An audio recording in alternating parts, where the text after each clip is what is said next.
Hello everyone, and welcome. My name is Brian Walenta, and today we will be doing a talk about polyoxymethylene for the Chem 542 class here at IIT. Just a brief overview of what we will be talking about today.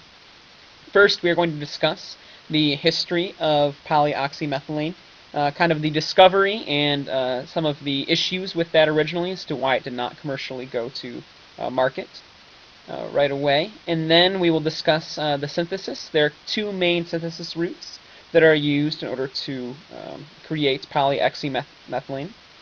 And then we will go into some of the very unique polymer properties that this polymer has. And then we'll talk about some of the applications, and both some very good applications for this and some pitfalls that have been found through uses of this throughout time. So just to start off, polyoxymethylene actually goes by several different names commercially. Commercially, actually, it is known by Delrin most commonly.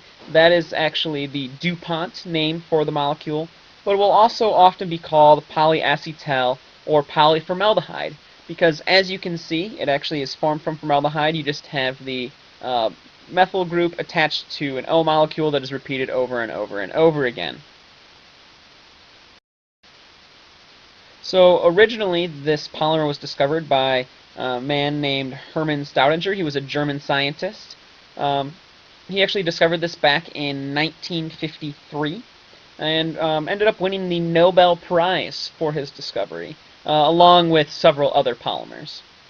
Part of the problem with this, though, was that it had hemiacetal end groups on the end after being polymerized, and these were not thermally stable when the polymer was melted. So if you tried to melt it and then use any sort of injection molding or extrusion flow, you would end up destroying the polymer. It really didn't work.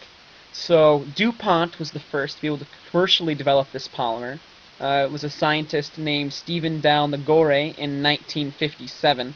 And what he did is he actually capped that end with ester groups in order to make the polymer much more thermally stable. And now it actually could go through a melt process and go through some injection molding processes and be commercially produced.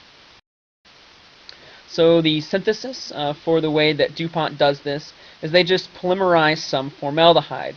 This does require an acid catalyst. So as you can see, the acid actually will help to open up the carbonyl bond, and you can then attach what is going to be actually another formaldehyde group to the original aldehyde.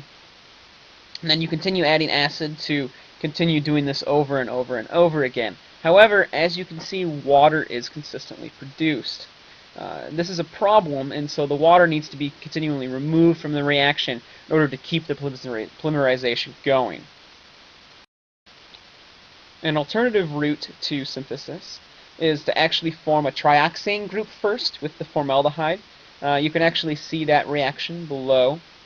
This happens by, once again, using an acid catalyst to help to open up the formaldehyde, or the carbonyl bond, and then using more formaldehyde to react with this group that has been created, and eventually you create the trioxane ring structure. You then, in order to create the polymer, will react this trioxane with an ethylene oxide, and this is also a very small ringed structure, and some ring opening reactions will occur, and you can get the polyoxymethylene compound. However, one interesting thing about this synthesis process is that you will actually have random ethyl groups that are interspersed throughout the polymer, and the way that this one is created to be thermally stable during the melt process is you actually use some heat and along with a base, and this will break off all of the, depolymerize actually all of the aldehyde chains until you reach one of these ethyl groups. And once you get to that ethyl group, you now have a thermally stable polymer. So now let's talk about some of the really cool properties of this polymer. It actually is extremely crystalline. As you can see, around 75 to 85% crystalline most of the time. These crystals in the chains tend to grow in the helical molecular structure. An example of which you can see on the right there looks much kind of like the usual double helix we see with DNA, except in this case we only have the single helix. Some other really cool things about this polymer is that it has very low water absorption. Water does not really affect the properties of this polymer at all, and the kind of star of the show as far as polyoxymethylene is concerned is an extremely low coefficient of friction. So you can actually see, if you look at the chart down at the bottom there, that the POM stands for polyoxymethylene, and we're comparing it to several other polymers, such as polyamides, there's a polybutyl terephthalate, some ABS, etc. And you can see that the polyoxymethylene not only has the lowest coefficient of friction, it also is one of the lowest wear rates. As we'll talk about in a few minutes with the applications, this is why it is very frequently used in any rubbing concept, so such as gears or possibly housings where you're going to have something rubbing against each other. And actually, if you look in this chart, you'll also see that they did a mix of the polyoxymethylene with a little bit of Teflon fibers that were interspersed with it, and that increased the properties even further. So you can see that even though polyoxymethylene is very, very good, sometimes it can still be added with other things to improve its properties even more. And actually, this compound is classified as an engineering resin, which these are polymers or plastics that have properties that are actually similar to steel or metals and are used to replace these in many applications, such as automotive industry or elsewhere. So some of the particular properties that make polyoxymethylene so good are it has almost no creep, has extremely good tensile strength, and then once again, the very low coefficient of friction is something that makes it very popular. So some applications that have been used. It is very versatile. It's primarily used in gears and bearings, as we discussed earlier, because of that really low coefficient of friction. But it does have some other kind of fun uses as well. You can see that it's used in K'NEX toys, if you ever built anything with those back when you were a kid. For those instrumentally inclined, guitar picks are often made of this polyacetal polymer. And in the medical field, insulin pens are actually something that are made of polyacetal.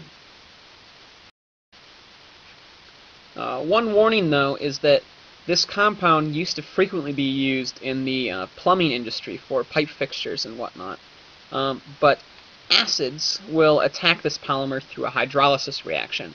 So one way we can see that is actually through the reaction pictured below at the bottom of the screen here. So the acids will actually depolymerize the acetal through attacking one of the ester groups, and this will then basically turn it back into the hemiacetal, which is already slightly thermally unstable, and then that hemiacetal, if further attacked by acids, will turn back into the aldehyde. And through doing that, you can continue to break down this polymer chain and make it smaller and smaller. Chlorine, even at levels of only 1 to 3 ppm in water, will also degrade the polymer through the same hydrolysis reaction, because the chlorine will create a hydrochloric acid in the material, which will then allow this breakdown to occur. And not only are acids something that can break down this polymer, but if you have an alkaline material that is especially under high heat conditions, you will find oxidation of this polymer, which will further degrade it.